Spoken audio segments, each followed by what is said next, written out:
Bonjour et bienvenue à cette nouvelle leçon sur la théorie et la pratique de la diode, partie 2. Donc, un premier exemple, on va étudier la diode idéale.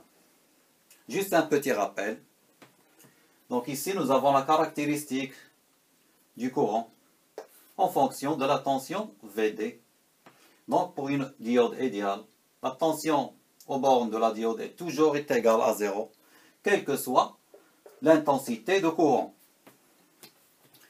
Et elle agit, la diode idéale agit comme un interrupteur ouvert lorsqu'elle est polarisée en inverse.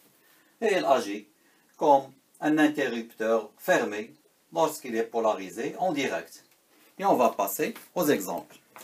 Donc comme exemple, nous avons le circuit suivant. Donc toujours avec la diode idéale. Il nous demande de calculer la tension VC au bornes de la charge RC, la résistance RC, et le courant qui circule dans la charge, ou la résistance RC, de 500 ohms. Donc tout d'abord, nous avons ici le circuit équivalent de la diode, qui agit comme un interrupteur fermé, puisqu'il est polarisé, en direct. Donc nous aurons le circuit équivalent suivant. Donc la tension d'entrée, la résistance de 3 kΩ, la résistance de 1,5 kg, l'interrupteur fermé, c'est la diode idéale, puisqu'elle est polarisée en direct, la résistance ou la charge RC. Ici, c'est la tension d'entrée VE.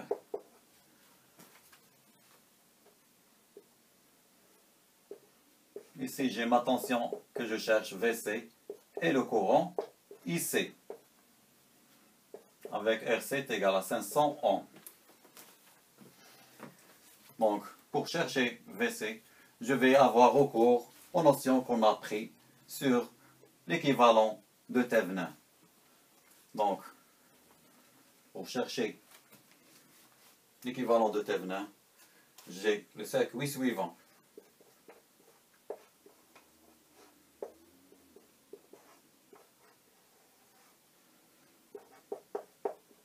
Ce que je cherche à faire, c'est de trouver un équivalent plus simple. Donc ici, l'interrupteur fermé.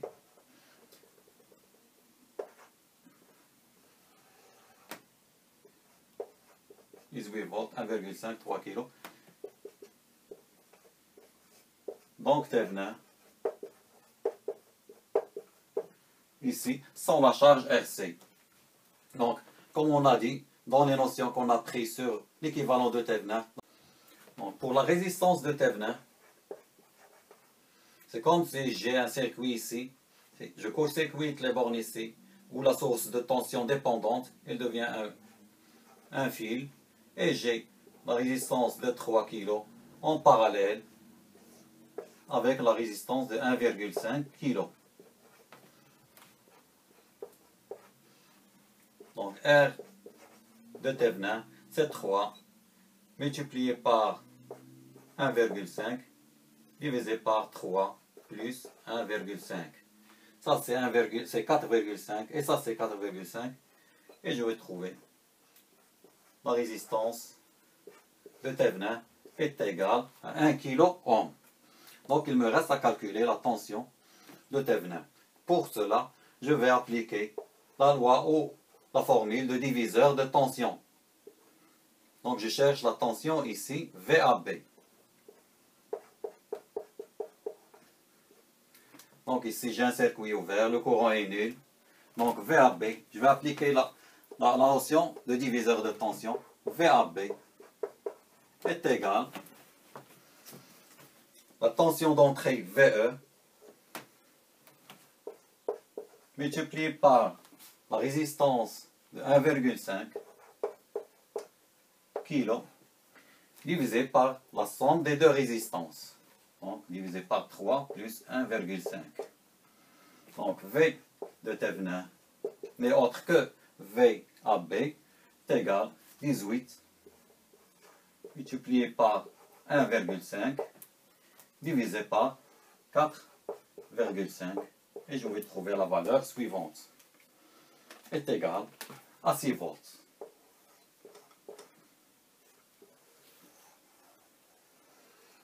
J'aurai alors le circuit équivalent suivant. Donc j'ai repris ici mon circuit équivalent avec ici la tension de Thévenin qu'on vient de trouver, V de Thévenin, et ici la résistance de Thévenin est égale à 1 kΩ, qui est en série avec l'interrupteur fermé ou la diode idéale fermée, puisqu'il est polarisé toujours c'est-à-dire en direct, et la résistance ou la charge RC de 500 ohms. Je vais aller alors chercher la tension VC et le courant IC. Donc, pour la tension VC, on va appliquer toujours la notion de diviseur de tension, comme on vient de le faire, diviseur de tension. Ça va me donner VC est égal à 500, c'est RC, divisé par 500 plus 1000, 1 kΩ, multiplié par la tension d'entrée, ou par VT, est égal à 6 volts. Et j'aurai la tension suivante, 2 volts. Donc, je viens de trouver VC. Maintenant, il me reste à calculer le courant ici. C'est très simple. On va appliquer la loi d'Ohm. Donc, IC est égal à la tension au bord de la charge divisé par la résistance ou la charge. La charge est égale à 2 divisé par 500. Et je vais trouver la valeur suivante. 4 milliampères.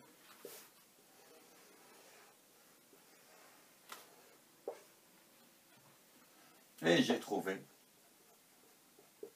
ici mon courant qui circule dans la charge ou dans la résistance RC. Et on va passer à l'exemple où on a une diode avec une tension de seuil de 0,7 volts. Ici, nous avons une diode dans l'exemple 2.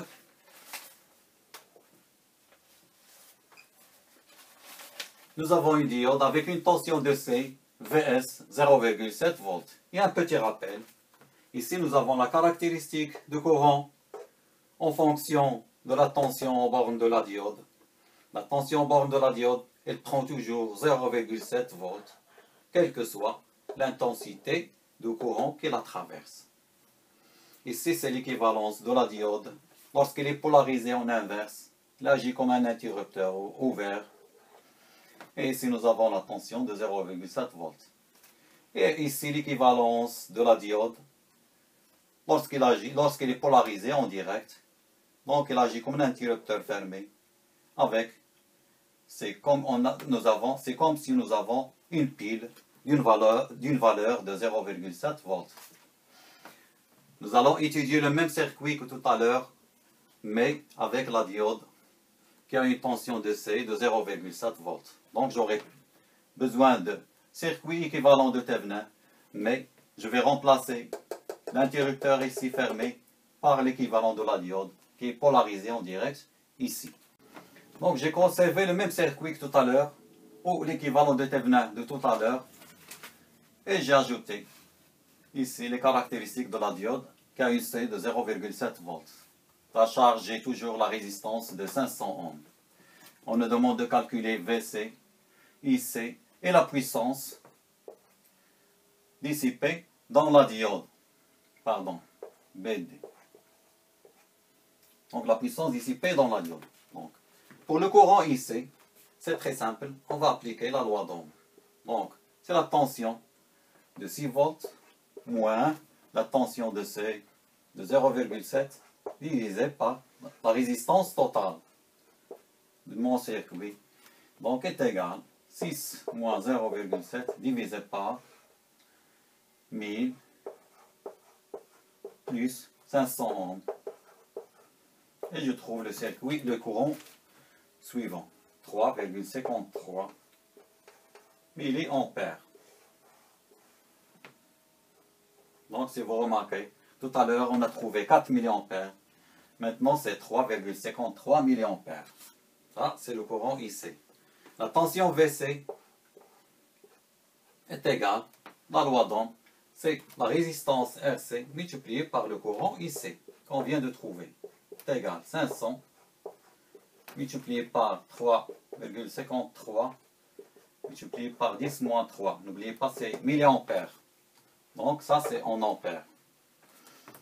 Et je trouve la tension suivante qui à peu près est égale à 1,77 volts, qui est inférieure à 2 volts qu'on a trouvé pour une tension ou pour une diode idéale. Donc, pour la puissance, ici P dans la diode est égal à la tension en borne de la diode de 0,7 multiplié par le courant IC. Donc, c'est la tension de seuil multipliée par le courant qui circule dans le circuit. Et je vais trouver la valeur suivante. 2,47 milliwatts.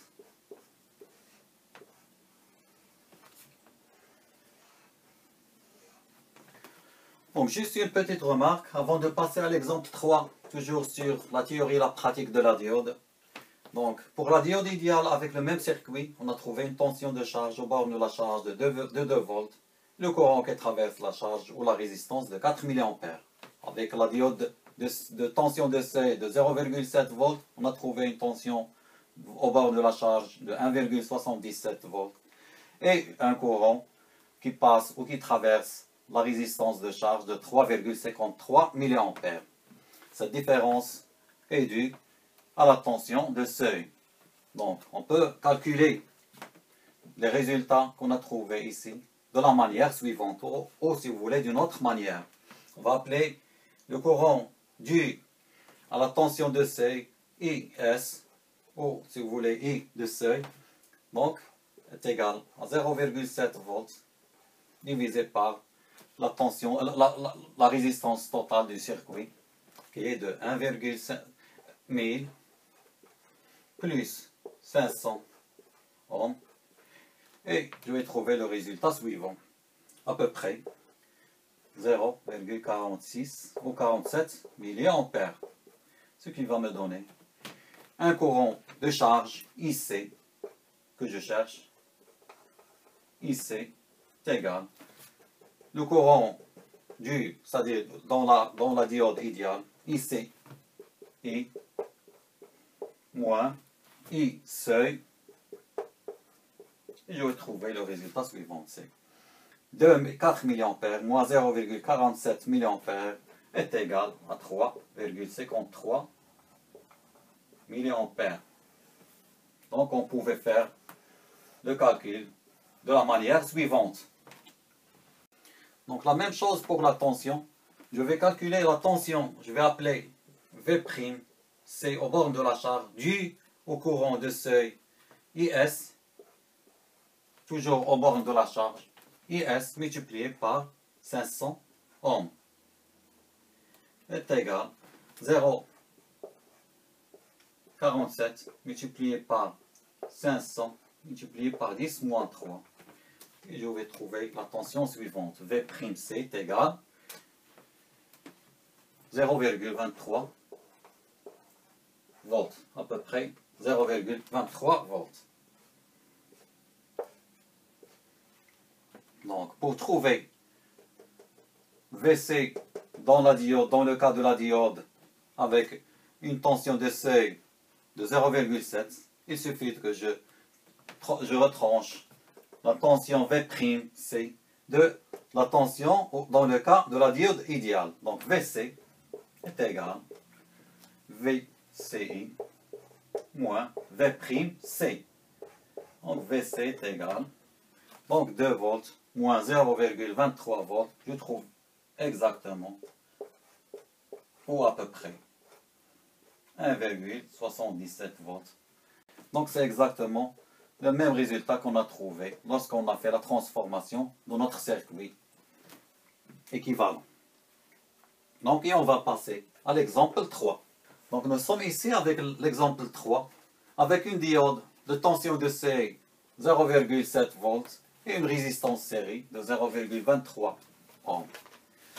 Donc, juste un petit rappel donc, de la caractéristique du courant en fonction de la tension borne de la diode qui prend l'allure suivante.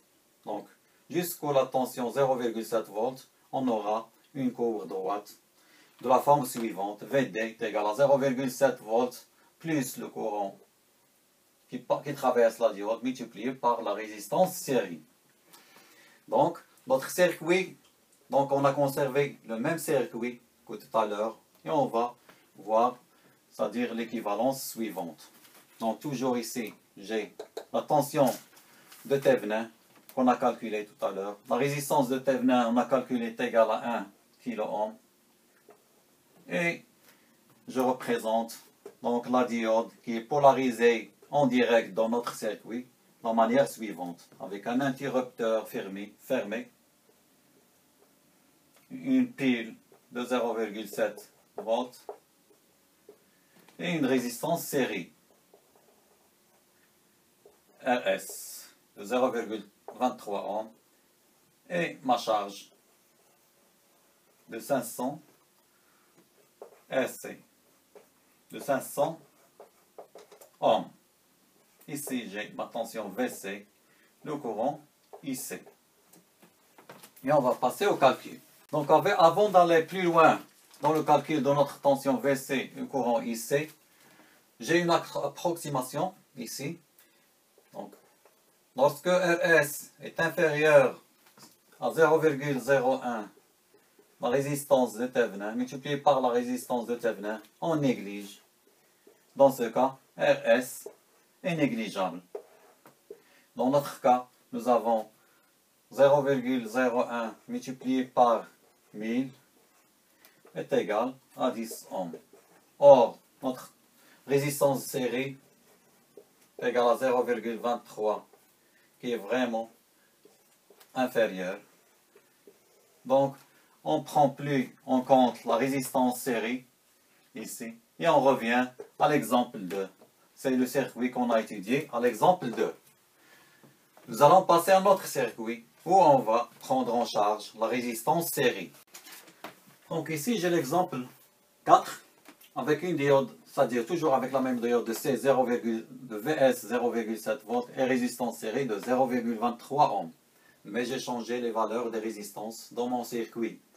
Donc pour ce circuit, j'ai 16 ohms et une tension ou une résistance de charge de 2 ohms. Donc pour cela, je vais aller chercher ma tension V de Thévenin, R de Thévenin et on va faire l'étude dans notre circuit. Donc on a déjà fait la tension de Thévenin, on a déjà calculé la tension de Thévenin par la formule de diviseur de tension est égal à VE multiplié par 16 divisé par 16 plus 16 est égal VE 18 multiplié par 1,5. Donc est égal à 9 volts. Donc ma tension ici est de 9 volts. La résistance de Thévenin, donc je court-circuite la source de tension ici, indépendante. Méfiez-vous, on court-circuite les tensions indépendantes.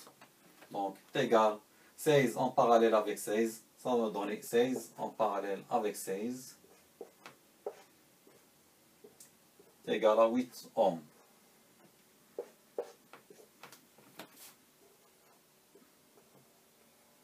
Je vais aller chercher 0,01 multiplié par la résistance de Thévenin qu'on vient de calculer, multiplié par 8, est égal à 0,08 ohms, qui est vraiment inférieur à RS.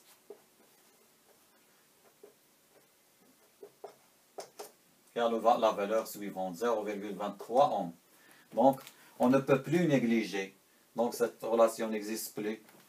On ne peut plus négliger RS et on va prendre en compte dans nos calculs. Donc toujours pour calculer VC, IC et la puissance dissipée dans la diode. Donc on cherche le courant ici. IC, pardon. Ici j'ai la résistance de charge de 2 ohms. Donc IC est égal, c'est la tension de 9 moins 0,7 divisé par la résistance totale de mon circuit qui est 8 plus RS 0,23 plus 2 est égal, et j'ai le résultat suivant, 0,8 ou 0,81 ampères. Ça, c'est le courant qui traverse la résistance. Tension aux bornes de la résistance est égale au courant. C'est la loi d'Ohm. IC multiplié par RC. Donc est égal à 0,81 multiplié par 2. Et je trouve le résultat suivant, 1,62 volts.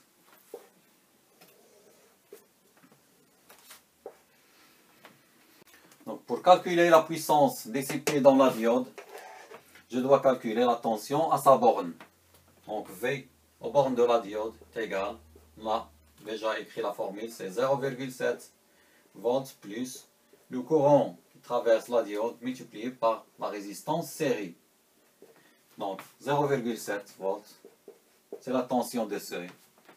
Le courant qui traverse la diode, c'est le courant IC. On vient de trouver, plus 0,81 ampères multiplié par la tension, ou pardon, multiplié par la résistance RS, 0,23 ampères, et je trouve la valeur suivante, à peu près 0,87 volts.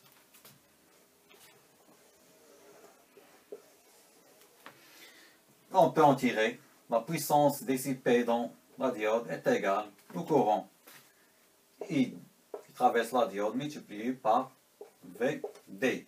Donc, la puissance dissipée dans la diode est égale au courant IC, c'est 0,81 multiplié par 0,87.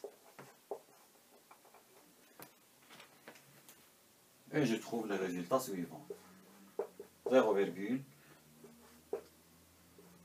donc la puissance dissipée dans la diode est de 0,72 watts.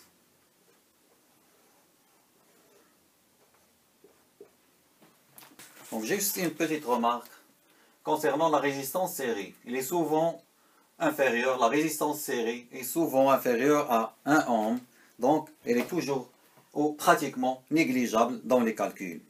J'espère que vous avez bien appris à assimiler cette leçon sur la théorie ou la pratique de la diode. Je vous donne rendez-vous, Inch'Allah, pour la partie 3, toujours sur la théorie et la pratique de la diode. Merci.